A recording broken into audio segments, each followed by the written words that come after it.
welcome everyone today to the Engineering Management and Operations Management webinar series. Glad that you could join us today. My name is Karen Hakenbotham. I'll be your moderator today. We ask that you save all the questions until the end of the presentation, and we'll go ahead and utilize the chat box today for questions for our presenter. We want to let you know that this webinar is being recorded and will be posted on ScholarWorks at UARC in our Operations Management collection of presentations. So without further delay, we'll go ahead and get started. Today's presenter is Mr. Phil Jones. Phil serves as one of our instructors at the U of A and at Northwest Arkansas Community College. In addition to teaching for the past 16 years, Phil has worked in the vibrant engineering and construction industry in Northwest Arkansas and currently provides project management and business development consulting services to firms in the construction industry. Prior to moving to Northwest Arkansas in 2006, previous experience includes various roles in mining, heavy industrial processing, and construction consulting. So Phil, I'll go ahead and hand the controls over to you, and thank you for joining us today. Everyone, Mr. Phil Jones presenting at What's New at PMI, or otherwise known as Project Management Institute. All right, Karen, thank you very much for the opportunity to be here today. I'm going to say hello, then turn my camera off because I tend to bounce around and wave my hands like crazy and be a distraction. So I'm going to go ahead and stop the video, but we'll just keep on speaking here. So my purpose in this today is just to look at what's happening at PMI, but to kind of start with, want to build my case for doing this. So first of all, just some background on how I got to where I am right now with this presentation this week. You probably know that projects are becoming more complex. Industry markets are changing faster. Competition is incredible. Really, in any industry that you want to work in, whether old mature industries or the latest market or industry type, things just move faster. I also teach strategic management at the University of Arkansas in the operations management program. And I have, for a long time, used some of Dr. Michael Porter's content. You may know of him and know that he produced the Porter's 5 Forces model that looks at the forces that impact organizations inside of any industry and explain those forces and predict profitability. Even Dr. Porter himself now says that because of the rate of change in industry, his model may not accurately express any longer those forces and just how fast things move. What really got my attention is something that PMI published. They did a jobs, I guess, state of the jobs report this year. And they project that by 2030, they will need to be adding 2.3 million new project management employees per year, again, for the next 8 years, which is obviously a very, very large number of people needed. So next slide, Karen. Now, I think that here at the U of A, we did a really good job of addressing this need. In the MSOM program, we have a course that is titled Project Management for Operations Managers and walks students through a framework, doing work with Microsoft Project, looking at schedules, budgets, other tools that would give someone at least a good introduction to how to participate as a project manager, or maybe provide oversight to a project management team.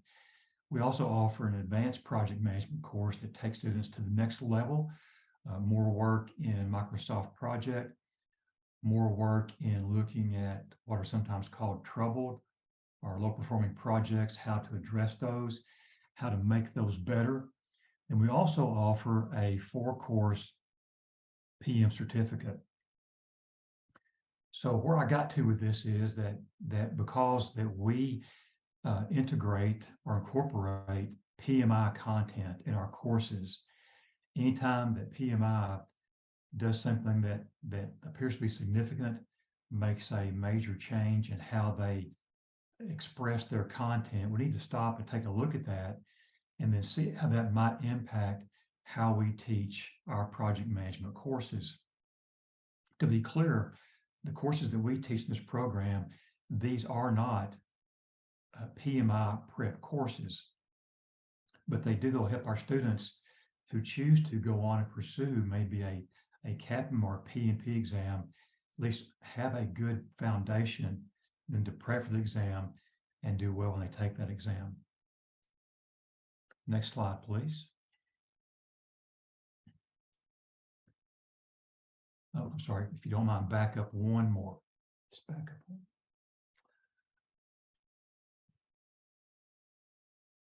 So today, my objectives really pretty simple and hopefully very clear. Just an overview real quick of PMI, kind of what they do. And then the focus today is on what's called the PMI talent triangle.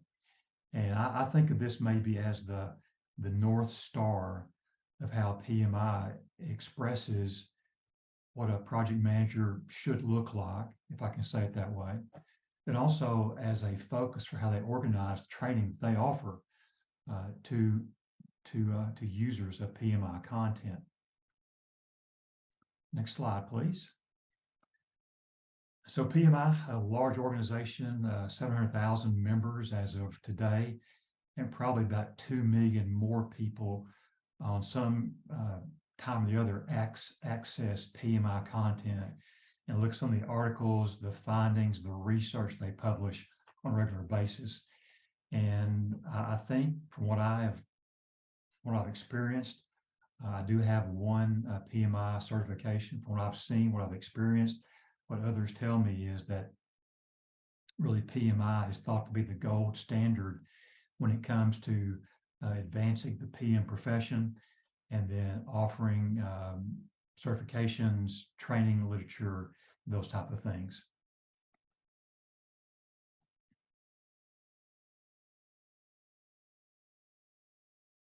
So what is the PMI talent triangle? Well, it was introduced back in 2015, just 7 years ago, as a way to help people understand that a project manager is more than just someone who manages and enforces a schedule and a budget and maybe the scope, that there is much, much more to that. Next slide, please.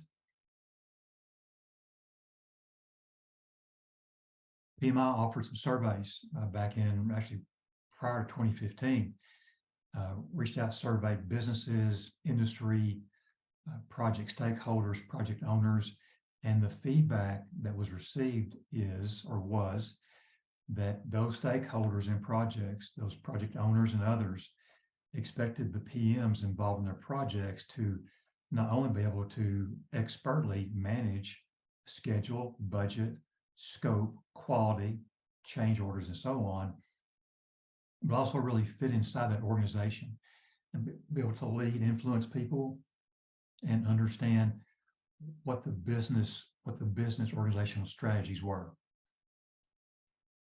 Next slide. And also, I mentioned earlier that, at least in my mind, this seems to be the North Star that PMI uses to organize and to guide training that people use to improve as project managers. And so this talent triangle serves as a way to just help people to know what training is required, to organize their training, to be on a track to train effectively. Okay, so here is the 2015 version of the PMI talent triangle. And equilateral triangle, so it means that all three legs have equal weight, equal importance. And the categories here, as you see, are technical project management, leadership, strategic management, strategic and business management. Next slide.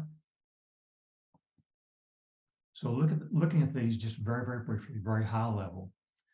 Technical project management, at least as it was named in the older talent triangle, were the core, we think of core project management skills.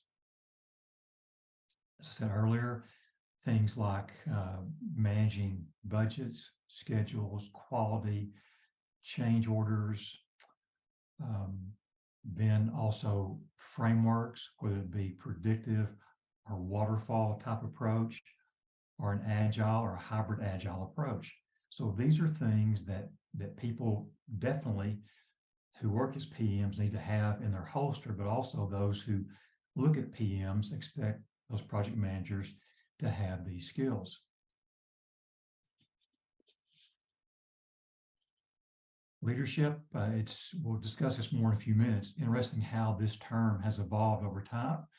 But again, just the skills needed to help the project manager, to help the project team to capture the vision, to understand the intent of the project, what the organization's desired outcome is for the project, help that team work together as a team to achieve the organizational visions.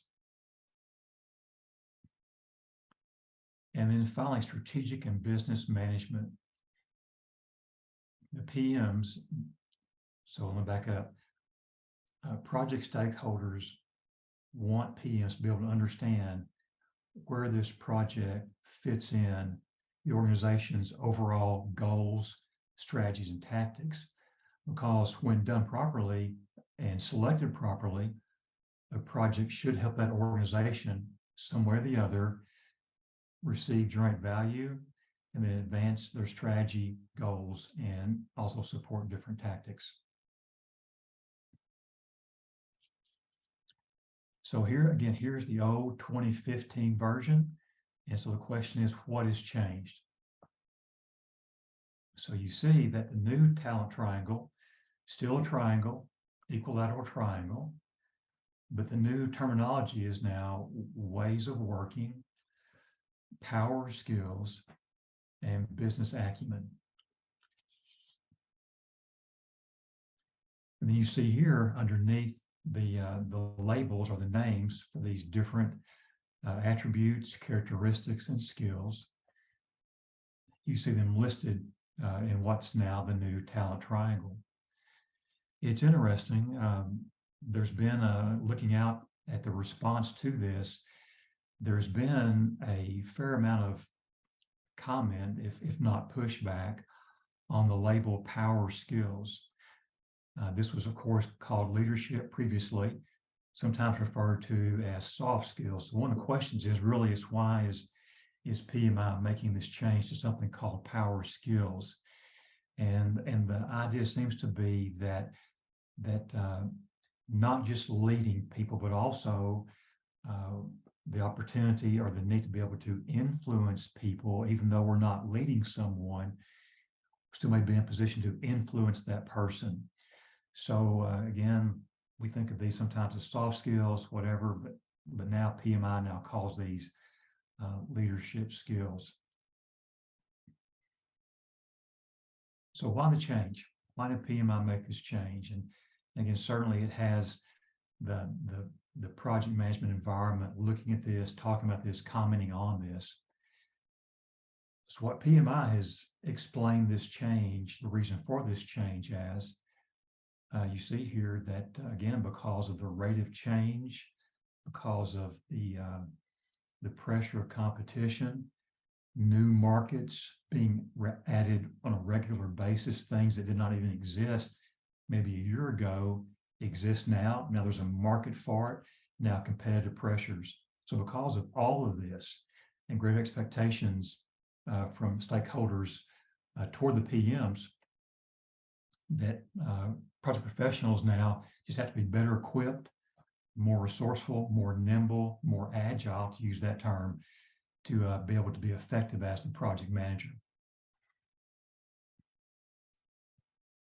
And also, this is my explanation, not PMI's, but it also looks like that the previous labels, technical skills, leadership, business strategy, and management skills, probably did not either adequately express what's inside of those, each one of those legs in the triangle, or not provide a place, a home for the new skills that have been added, or new attributes that have been added to the talent triangle.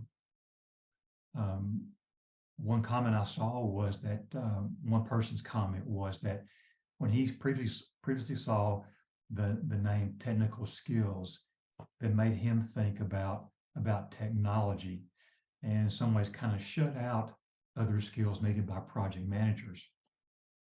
If you don't mind, go to the next slide, Karin. Maybe an example. So in ways of working, now ways of working includes design thinking, which was not present in the talent triangle back in 2015. So design thinking, is, if you don't mind, go back one slide, Karin. Design thinking, a lot of definitions for that now. One framework for that is expressed as empathize, define, ideate, prototype, and then test.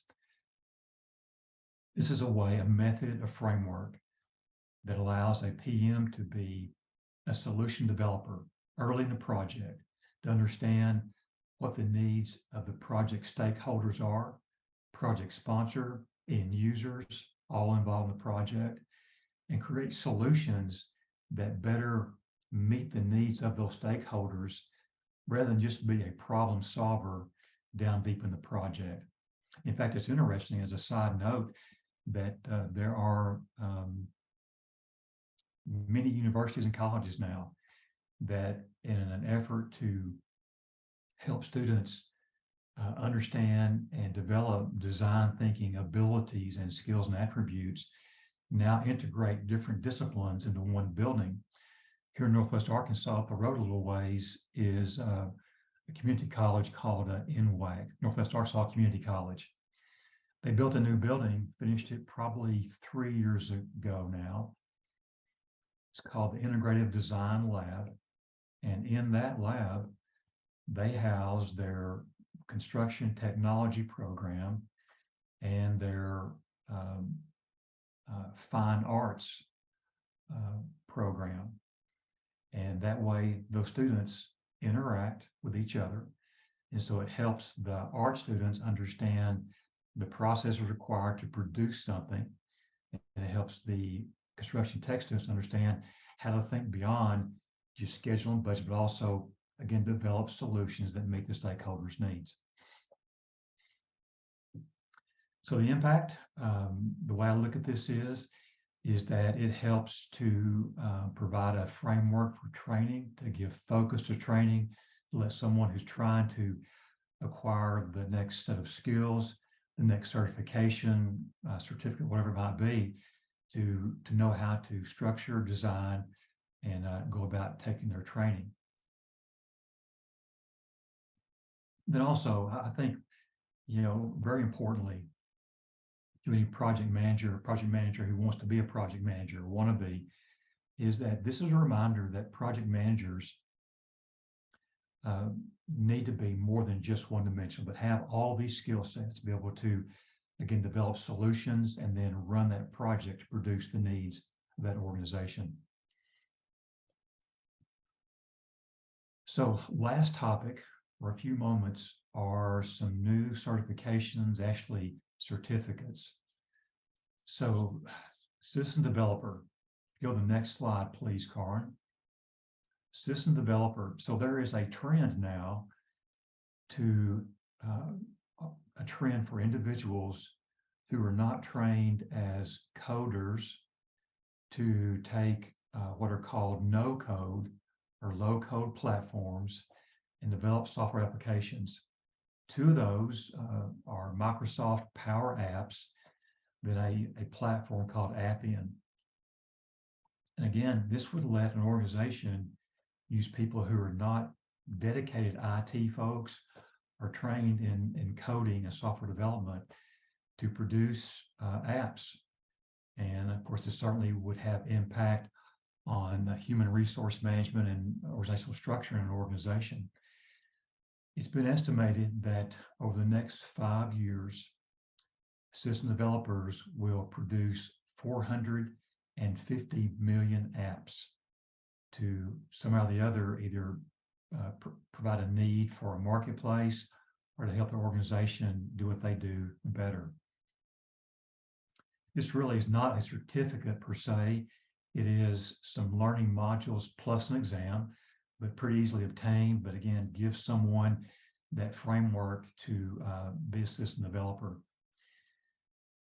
And then the last certificate that I find to be interesting, given what I do professionally outside of teaching, is PMI now offers a certificate called PMI CP. And the longer title is Construction Professional in the Built Environment. The emphasis is on what you see here: contract management, stakeholder engagement, very important there, and then project governance, and of course, strategy and scope management. The reason that PMI developed this certificate is because they anticipate there will be a need for 61.4 million project managers in this industry alone by 2030. What's also interesting is that this is in some ways maybe competing with another organization. So in construction, there's an organization called the Construction Management Association of America, CMAA, and they offer a certificate, actually a registration called the Certified Construction Manager. A very, very difficult exam, takes quite a while to prep for it, and probably almost as hard as the PE exam. But I thought it's interesting that PMI now is offering an alternative to that, and helps professionals just, again, function better as a PM in what's called the built environment. I hope this gives you an idea of what PMI is up to right now, and also hopes gives you an idea of how in the ops management program, we tend to or try to follow the latest developments in project management in the entire environment and integrate those new ideas, new concepts, new ways of learning into our courses in order to provide our students a better learning experience and certainly keep our program as the very best of the best. Great. Thank you so much, Phil. So um, we will welcome questions now in the chat. So our first question is, can we get a copy of this recording? Absolutely. I noticed a few folks joined late, and that's totally fine. Everyone is very busy. So yes, you will get a link to the recording in the next 24 hours. So thank you for the question. But we will have a question and answer session right now with Phil. If you have any questions, go ahead and start typing those in the chat for us. And so Phil, I'll kick it off. How if anybody has already taken project management, or does this change our courses at all, or does it just change maybe a focus? Well, interesting you asked that question. We are right now in the process of redeveloping our project management for operations managers, our base project management course. And this course does not get quite as deep as our advanced project management course does, but in the conversations that our team is having redeveloping this course, we certainly are keeping in mind the latest developments in PMI, what they're doing with the talent triangle. So again, we try to stay current, and where it makes sense, we're trying to include a whole lot of content in just 8 weeks of time. So we have to be careful not to overload the course. We do though, to answer your question, take into account this type of information into our project management courses. Okay, great. So as we're waiting on folks to type in the chat here, I'll go ahead and just briefly, for those who are not knowledgeable about our programs, we offer 2 Master of Science degrees, one in operations management, that one of the first intro project management course is actually a requirement for this degree that also leads into the certificate. But operations management allows people to lead and manage business and government operations to effectively create and deliver products and services. We have very diverse backgrounds in all of our programs here, especially in operations management. In engineering management, it's a little bit more of someone who has a technical background but needs to move into management and wants more of the operations management side. So this degree allows people to lead a technical workforce to develop new products and services to achieve strategic objectives. It's more, like I just said, a bridge between engineering and management and kind of meets in the middle there. Mission requirements are a little bit different between the two, but for the operations management degree, we do accept any bachelor's degree from an accredited institution. No GRE with a 2.5 or above will be considered. A little different, the GPA will be a conditional case-by-case basis of a 2.5 or above, again with no GRE, but for the EM program, a Bachelor's of Science in Engineering from an ABET accredited institution is required. We like to say that our courses and our programs, folks can learn it today and use it tomorrow. We get a lot of testimonials from students who say that, you know, the homework assignment or the discussion or the project that I did the night before, I was able to walk into my boss's office the next day and apply concepts or make suggestions or you know, provide improvements to the workforce. So it's a great testimonial to our programs that our students are able to do this. We are 100% online. We are a non-thesis program, which is very one of the biggest perks to our program, that our students say that the no thesis really kind of takes the pressure off and they're able to just kind of focus on their coursework and finish the program. So you can learn with professors like Phil Jones here. We've also got Dr. Rocky Gayon and Leonard Nethercutt, who are also two other instructors in project management. I also see that Greg Hutto is on, and of course our wonderful director, Dr. Greg Parnell. So we've got some great folks joining us today. If you want to chime in about anything that Phil presented on today, be my guest. Flexible degree plan. There's only 10 graduate courses, and so only 4 required, and then you get to pick the 6 electives that pertain to your current situation or maybe thinking about a shift in your career path. You can also earn a graduate certificate. So the project management certificate that Phil mentioned earlier, that can actually be earned alongside your Master of Science, or it can be a standalone program that you can earn by itself. We have no out-of-state tuition for all. Other fees could apply to your individual situation. And so for a total 3-hour class, it's about under $1,200, and folks usually can finish the graduate program, the MSOM or MSEM, for under $15,000. So very affordable and very attractive to employers who might have tuition assistance programs. And my computer's deciding to skip around here. Sorry about that. Our graduate certificates and micro certificates, we've got 6 each. Our graduate certificates comprise of 4 courses. So we have project management, Lean Six Sigma, Homeland Security, operations management, engineering management, and then engineering management analytics. We also have micro certificates that are 2 courses. Each can feed into a 4-course certificate, and then of course also work your way into earning your Master of Science. We have advanced air mobility, autonomous operations, analytics for operations managers, decision support for operations managers, leading operational change, systems engineering and engineering management, and system engineering analytics. So we're going to get back to Phil. My computer's jumping around a bit. I think somebody raised their hand. If you would like to ask Phil or any of our other attendees a question, please type that in the chat box.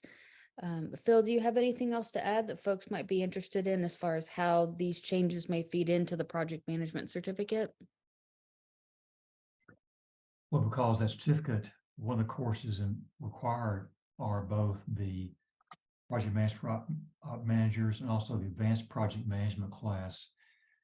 As we continue to develop or redevelop these courses, we will certainly be integrating these concepts again as many as we can. We have, for example, we really have not yet tried to integrate, and Leonard, if I'm saying this wrong, please correct me. We've not yet tried to integrate, for example, design thinking into these classes. So we'll need to look at that, because that is something that's been added to the talent triangles I discussed a few minutes ago. So again, I think we do a good job of keeping our finger on the pulse of PMI and other organizations as they keep advancing the discipline of project management. And so our focus will always be on keeping our courses as current as we can. as fast as we can. So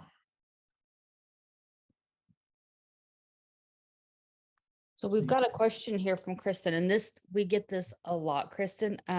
We actually are housed out of the College of Engineering in the Industrial Engineering Department. We are not, and we actually are the only operations management program that is not housed in a College of Business. So great question. We get that a lot. We've actually got our advisors over at recruitment fairs this week answering the same questions from folks walking by the table. So our program, and we've got Dr. Parnell on here if he would like to unmute himself and maybe chime in a bit as far as the benefits of being housed in the industrial engineering department versus being housed in a college of business.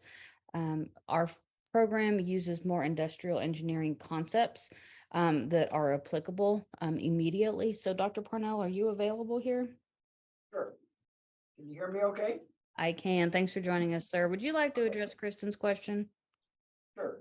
So we have access to a variety of engineering courses, and including the engineering economics, which is a required course. And of course, project management is taught in industrial engineering also. And then we have courses that are like decision analysis, that's elective, that's taught in the industrial engineering program. And we have a course on costing, cost estimation, and we have a variety of electives. So it just gives you an expanded electives. On the other hand, we have other courses that are typically might be taught in business schools like strategy. Yeah. And then we have courses that are taught in both business schools and engineering, in like supply chain, for example. Ours are going to have a little bit more quantitative emphasis, possibly, than some of the others. But that's the benefits primarily, is it gives you a broader selection of courses to choose from.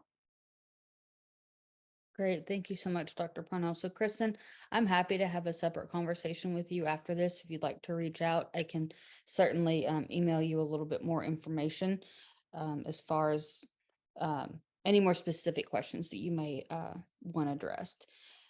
We've got another question here. It says, where can I get a list of classes required for each certificate? Great question.